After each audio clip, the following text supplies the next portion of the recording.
And that consensus opinion between the people around the table is then put into a piece of what you call paper. But it represents an agreed consensus among the multilateral global partners in a process. Now, that's all that we can do. It just so happens that the people who are coming and sitting around the table are governments. And governments are not the best of people. Most of us would not buy a used car from most of our governments, including the governments of developed countries. And so the question is, how can we expand the people who are sitting around the table so that they go beyond governments into the question of what was asked here, which is the role of the non-governmental organizations, which is you. And that is why we are involved in this exercise that we are doing today. Is not paper.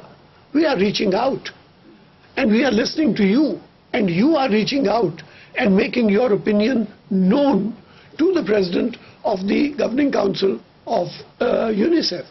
That is not paper. That's a process which has been expanded. And we'd like to expand it more. We would like to see more and more non-governmental organizations, more and more students, more and more think tanks standing up and saying, this is what is happening is not what we want it to be better. But I want you to be sure that you know what you want. Because my experience is that if you ask 100 people in the street in the United States, would you rather have news on television, or would you rather have football and Baywatch? Most of them will vote for football and Baywatch.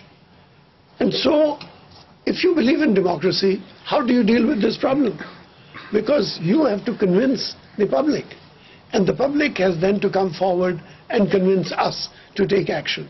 So the ball is not in our court alone. And it is certainly not paper.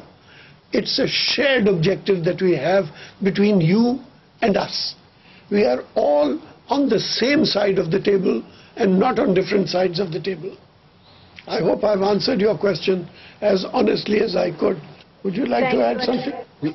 Yes, that's a very, very important question. I can tell you, Madam, that I received from every part that I visited, even in my career. It's a matter of ethic. It's how you put things for life, how you are committed with life. If you do so, then your target will fulfill. And because, as Ambassador Kamal said, those papers that you mentioned, there are results of large and very heavy negotiations in order to put even single words. And it wasn't very easy. But at least something has been done, something that we could refer now. And our obligation is to go further, to go more and more and more.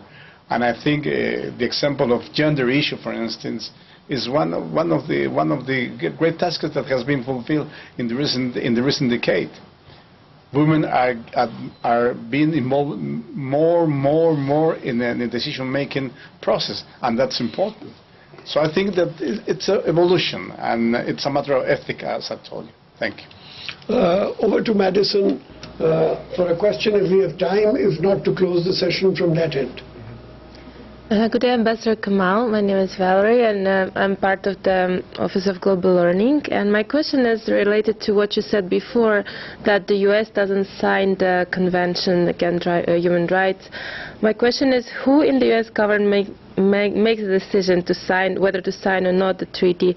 And what do you think we as students, I think we have a really great power as being part of the university of educational system to influence the government, to make our voice. What do you think specifically are the actions we can do? What is our plan of actions to influence their decision to sign that treaty?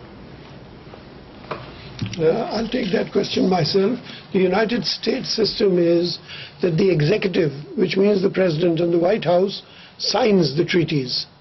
But it is the Congress, that is to say the legislature, which ratifies the treaties. So signature and ratification are shared between the executive branch and the legislative branch. And your second question is, what can you do to influence? Make life miserable for the President of the United States and for your congressman. Flood him with emails, flood him with telephone calls until his survival depends on getting rid of the emails and the telephone calls. So you are the most powerful person in the United States, not the President and not the Congress, because you can make life miserable for them. Over to you to close this session from your end. Okay. Thank you, Ambassador. I want to thank you, Ambassador Kamal, not only for making this program possible, but as usual for asking the very difficult questions and being bold and expressing your views.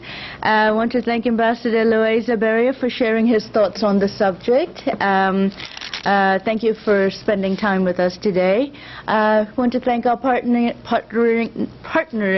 there you go, universities and high school for joining us. And as usual, this has been taped and will be available on our website at gig.org. And back to you, Ambassador Kamal. Thank you. Thank you very much. On your behalf and on my own behalf, I would like to thank Ambassador Loaiza Beria for taking time off. This is a very busy time at the United Nations, and there are meetings of UNICEF going on, and therefore it is a sign of his commitment for reaching out to the universities and the students that he has been able to find time to sit with all of us. Thank you, sir, very much. Thank you, Ambassador. Thank you very much. Thank and you. goodbye Thank you all until too. we meet again. Thank you for the time. Good questions. Goodbye.